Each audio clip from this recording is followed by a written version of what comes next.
So, welcome to the third in the Teach Happy series of video interviews, where I interview experts from the fields of education and wellbeing. I'm delighted today to have Dr. Emma Kell. Emma is a teacher with over 20 years experience. She's also author of the book How to Survive in Teaching, which came out earlier this year. Welcome today for joining me, Emma.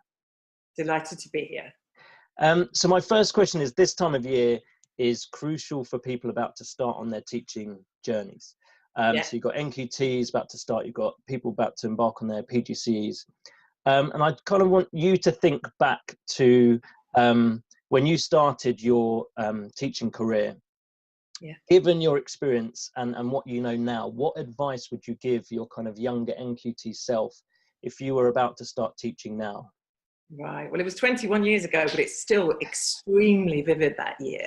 I mean, it was a complete roller coaster, one of the biggest learning curves of my life, I'd say, apart from A-levels, which were spectacularly difficult. So advice I would give to myself then is about being aware of the support you're entitled to. As an NQT, if you are going in this stage, just read very carefully around the support that you're entitled to. Your training organisation will have gone through this with you, but it will be things like a weekly meeting. So that's time when you have time uninterrupted with your mentor or your coach or whoever it is to go through the week. And actually, you know, you deserve that time. We hear a lot about NQTs talking about how teachers are much too busy to mentor them properly, and that can often put them off. I was lucky in that I did have a very supportive mentor, but just make sure that you are getting the support you deserve in terms of feedback, in terms of regular time to talk.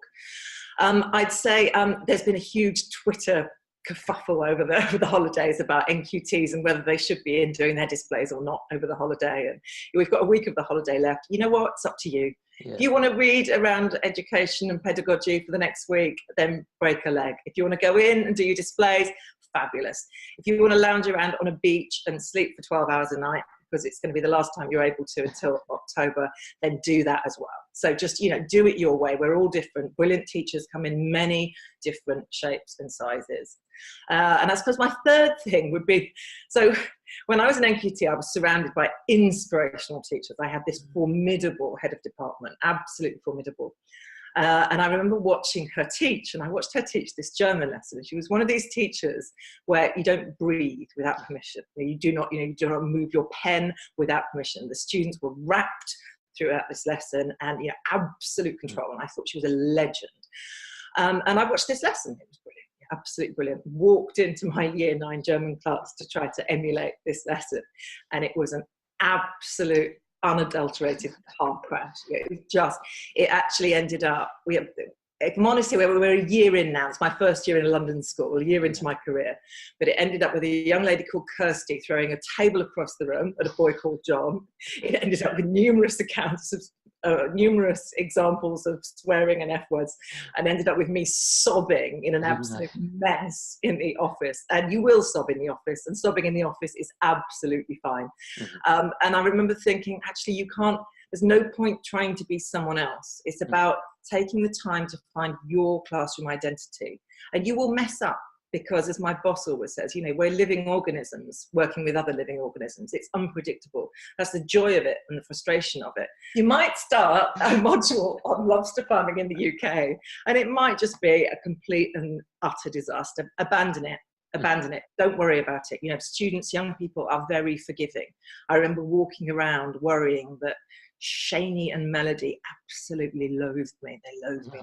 I'd lose sleep over it. And I realized very quickly that teenagers have very short memories.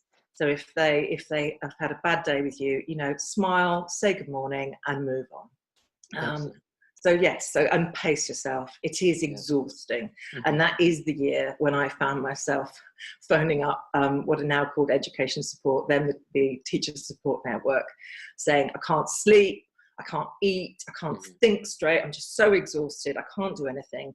And they said to me, this has always stayed with me, they said, well, you're no good to anyone at the moment, are you? And it was harsh. And when I cited this back to them recently, they were quite horrified, but it was true. I'd got myself, I was my own worst enemy. I'd got myself completely exhausted It is fine to nick lesson plans from other people. Do not stay up till 3 a.m. In my case, this shows how old I am, making laminated sport designs on, and then cutting them up only to see them all blow away from the overhead projector. There are thousands of animal PowerPoints out there if you're teaching French. Just steal them, use them. Don't spend hours and hours and hours agonizing over resources.